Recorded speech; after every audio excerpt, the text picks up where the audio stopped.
You're watching Star Talks with Martha, and today we're interviewing a lady who's changed the world of blogging.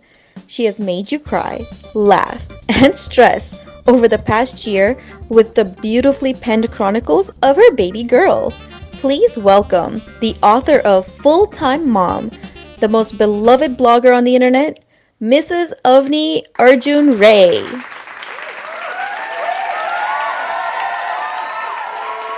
Wow, Avni, having a baby, you picked up a completely new genre, and then to top it all off, winning Cosmos Blogger of the Year award? That's been quite a journey for you, hasn't it?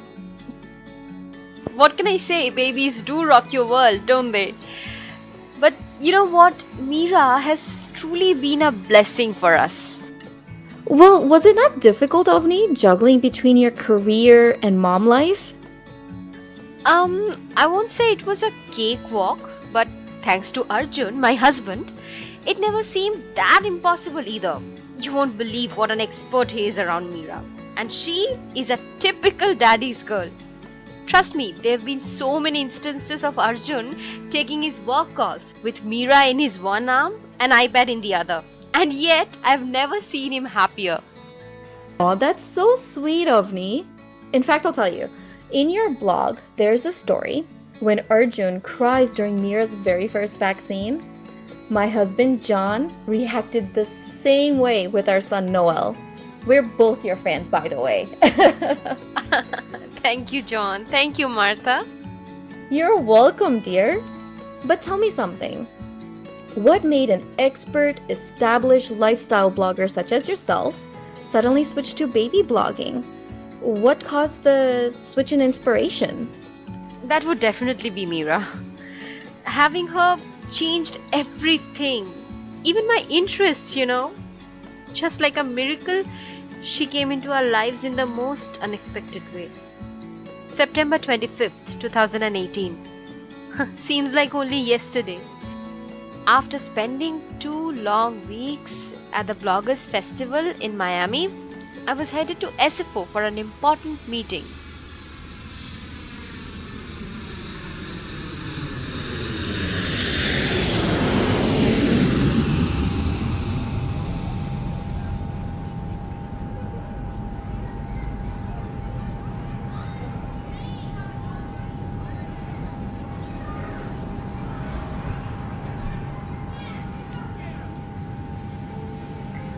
It was about 15 minutes past the scheduled departure time, and yet there was no sign for my flight to take off.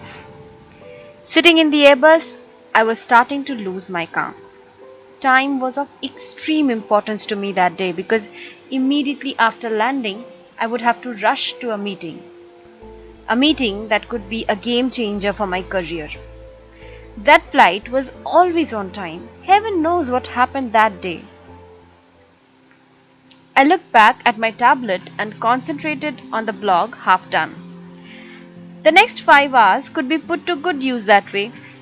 Working on blogs had become a must for me during air travels.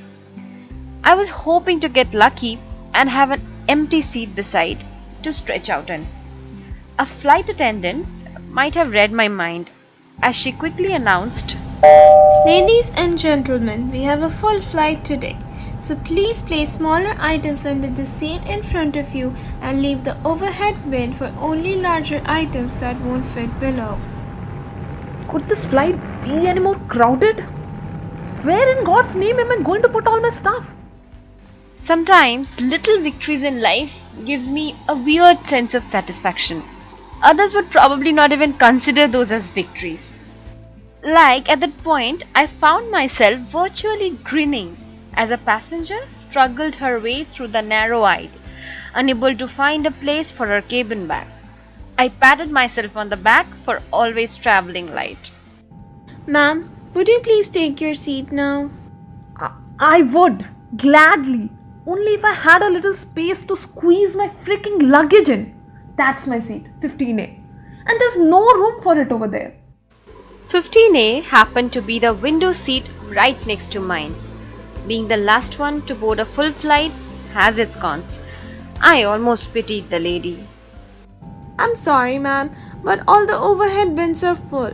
You have to place your bag either below the seat, in front of you, or on your lap. Does this look like something that would fit in either of those places? The attendant seemed rather frail against her hyper opponent. Seeing the situation worsen, her supervisor quickly intervened.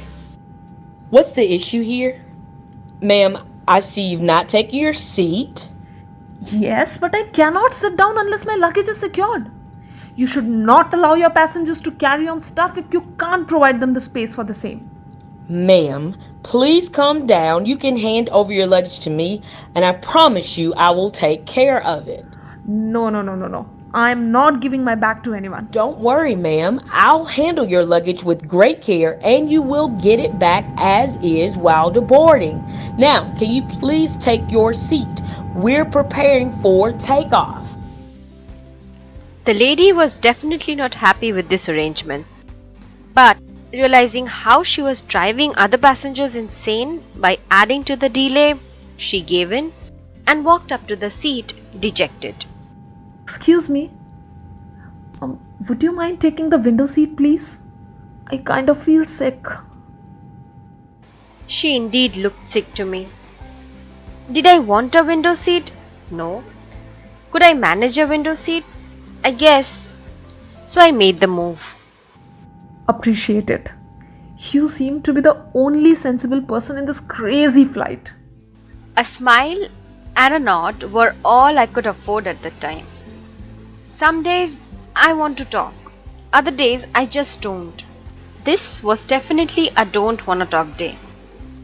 I'd done nothing but talking for the last couple of weeks. I just wanted to lay low and focus on my blog. The air hostesses ran about the cabin, closing all the overhead bins and ensuring all the passengers had their seatbelts on and all their seats were upright. It is ridiculous to see the air hostesses supervising a bunch of grown-ups who could afford to fly but couldn't follow mere instructions. Was that the seatbelt? Yes. My neighbor had unbuckled herself and gotten up. What now? She was starting to annoy me big time, and the attendant too perhaps, as she stopped her almost immediately. Ma'am, kindly be seated. We're all set to take off. I need to go to the loo. I'm sorry you can't. The captain has put the seatbelt sign on and you cannot use the restrooms until the signs go off. You don't understand. This can't wait. But ma'am, I'm pregnant. That definitely didn't leave much room for arguments. The attendant escorted her all the way to the loo and then back to the seat once she was done.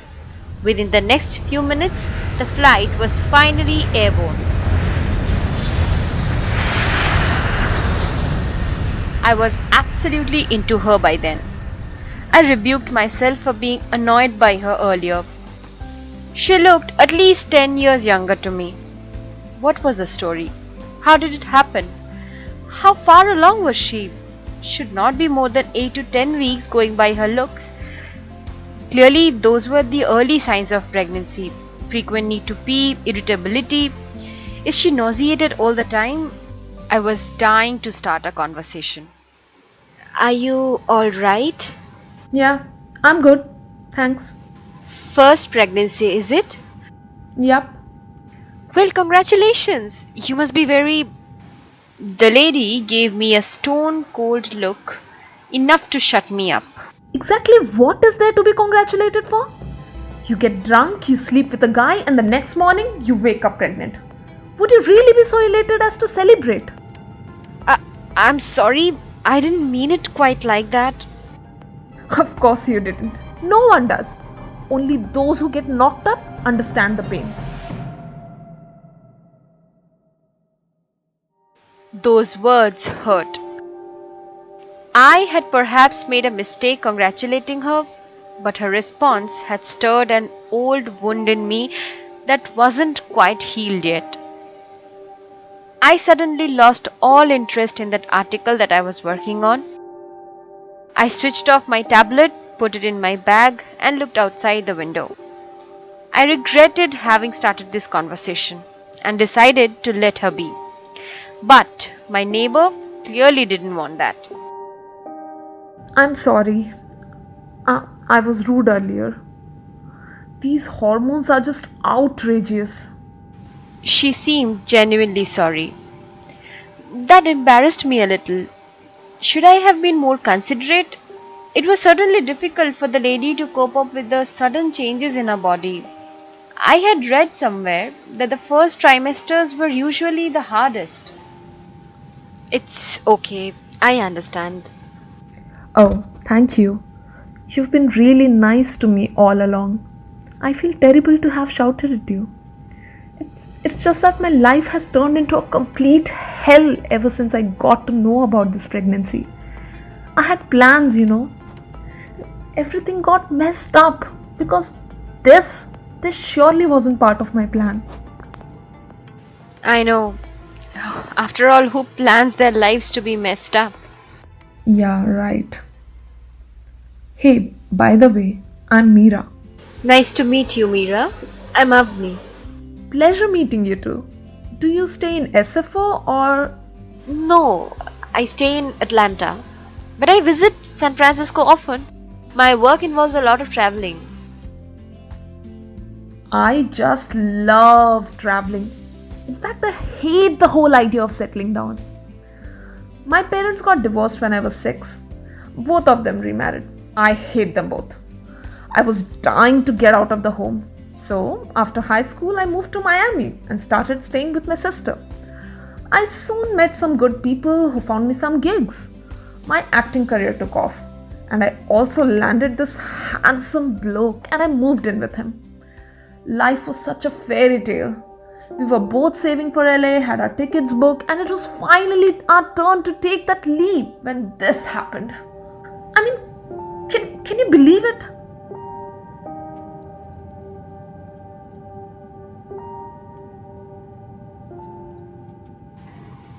That's so sad, Meera. But what about your guy? Did he not come with you? Are you kidding me? He didn't even bother to come back home ever since I told him about the pregnancy. I cried non-stop for 2 days and then I just realized it had to stop. I had to chase my dream with or without him. I packed all my stuff, took a cab and then came straight to the airport. I had to stop the cab to puke twice though. That's how I got late. Oh, I feel you, Meera. Trust me, I do. I understand that this is not considerably a good news for you, but I also feel that, there's always a solid reason behind every happening. Like God's plan or something. Maybe you're destined to give birth to this child. I really doubt that. As a matter of fact, I'm meeting a doctor soon after landing and getting rid of it as early as I can. Wait. Do you mean abortion? Are you serious? Do you know your baby has a heartbeat by now? It has started to form eyes, ears, fingers, toes. It's your child, Meera. How can you abort it? Hey, there's nothing to be so sentimental. It has to be legalized for a reason, right? No. Ask your heart, Meera. It's not about the law. It's about humanity. You are going to be a mother. Oh, please, don't give me that now. I'm not a person with an extraordinary morale, and I would gladly choose my career right now over my protruding belly. You're lucky you have a choice. Many don't. It's their problem, not mine. Also, they can very well adopt one, can't they? Raising a kid is a freaking luxury that I can't afford. By the way, how many kids do you have, Avni? Do they not affect your work, your career? I felt as if someone had slapped me right across my face. Yes, I wanted my kids to affect my career. But even after trying to conceive for a little over 6 years, me and my husband, two perfectly healthy individuals, could not make it happen. I swallowed the big lump that had formed in my throat. A tear rolled down my cheek, which I quickly wiped off before Mira could notice. It was getting too personal and too uncomfortable. It's certainly not about me or my career, Mira. I'm probably not cut out to be a mother. But there are some good friends of mine who have kids, and I've seen them go through their highs and lows. They seem to me just like other normal people. Now tell me, who doesn't have problems in life? Today you may think all your problems are because of this pregnancy. But trust me, when it's terminated and you still are in deep trouble, you will regret it even more. Children are a fantastic addition to your life. Trust me, I've seen my friends. Even though they are constantly complaining about dirty diapers and sleepless nights, they are definitely happier than ever. It's not that simple, Avni. Easy for you to say because you're not in my place. I wish I were, Mira. Trust me, I do. Something in my voice had astounded Mira, for she didn't have a comeback. In fact, barring a few formal exchanges, there was hardly any communication between us for the rest of the flight. I was afraid that I gave away too much, and Mira was probably judging me and considering me a desperate woman. What I didn't know, though, was whether my assumptions were correct or not.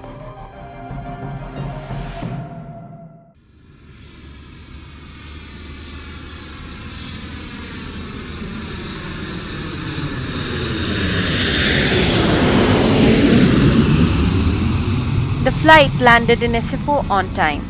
I heaved a sigh of relief as the deboarding started. Although Mira wasn't talking to me anymore, she tagged along as long as she could. After all, I was the only person Mira knew in this strange city. Was she scared? I felt a surge of emotions as we collected our checked-in bags from the conveyor belt. Suddenly, I took out my business card and forced it into Mira's hand. To my surprise, Mira didn't resist.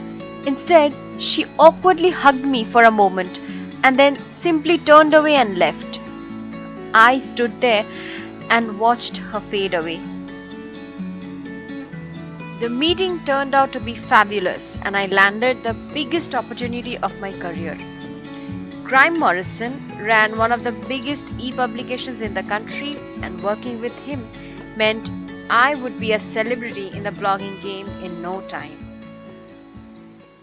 So, what happened to Mira? And what happened to the baby? There's this saying, right? That time heals everything. I think time actually gives you deeper scars to make your old ones look better. Many months had passed by since then, and the stress at work, the stress at life had kept me so busy that Mira had completely slipped off of my mind. Until about a year ago. It was a usual Sunday, and Arjun and I were busy making brunch. Suddenly, the doorbell rang and interrupted our seamless kitchen ordeal. Arjun went ahead to answer the door and within seconds called for me. To my utter dismay, there was a big delivery box at the doorstep with a baby bassinet inside it. And in that bassinet, a real baby, probably a month old, was sleeping peacefully. Arjun pointed at an envelope attached to the carton that said, "To Avni." I tore it off quickly and started reading. "You lied to me on that flight from Miami to SFO. I have been stalking you for the past 8 months. Yes, I moved to Atlanta for that. If you're not cut out to be a mom, then no one ever is.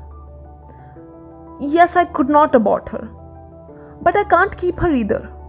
You're the reason she lived, and I know that you would be a much better mom to her than I ever will. I have hired a great lawyer, and the paperwork will reach you shortly. You and your husband may have to attend a few sessions at the court, but that's okay, I guess. I'm finally moving to LA. I got an audition. Hope to see me on the silver screen real soon. By the way, I'm a huge fan of your blogs. Wouldn't it be nice if you could start a blog about your daughter? Just so I can stay up to date? But that's totally your call. You know, I could easily call you for help, but I was too proud. I worked many jobs here. One of those was to deliver packages. I learned something very interesting there. Sometimes packages get delivered to the wrong addresses, but people who get those packages by mistake don't outright refuse those.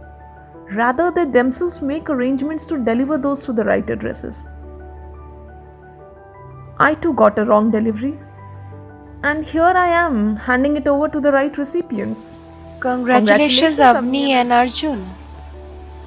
Meera.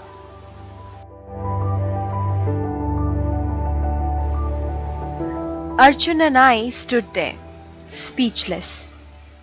It wasn't long before we were brought back to our senses by the little one's cry. Her sleep was interrupted and she had no intentions of staying in that bassinet.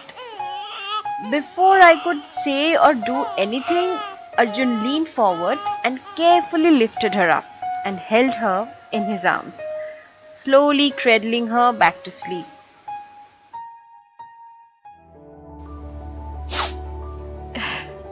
I swear I saw Arjun's eyes sparkle for the first time. We had become parents, thanks to Meera. Hold on. So, baby Meera isn't your biological daughter? No, not biological, but she's very much our daughter. You know, we three have this magical bond that I can't really explain.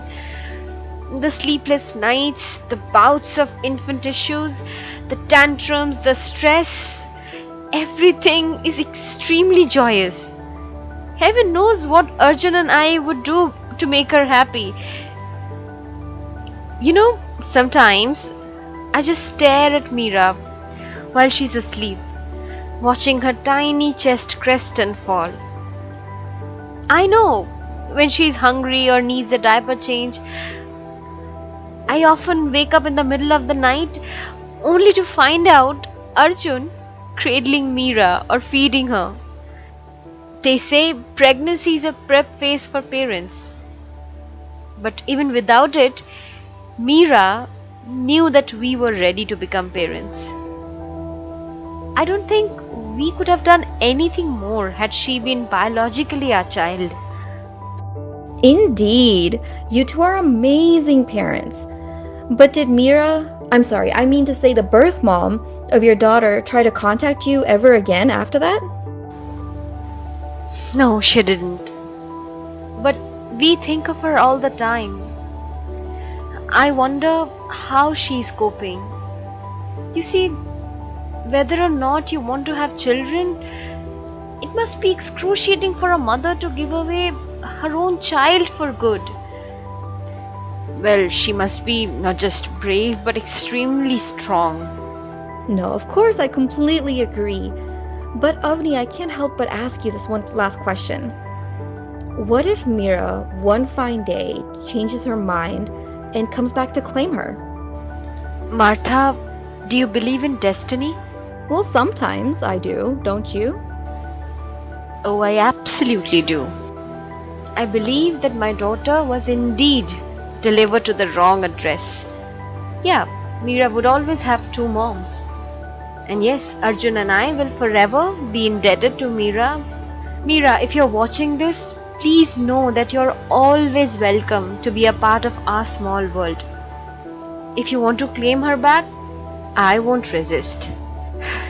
But I somehow believe that no force on this earth can take my daughter away from me. Because I just don't know how to live otherwise. Tell me, Martha, is it because I'm a mom? Does that make me weak?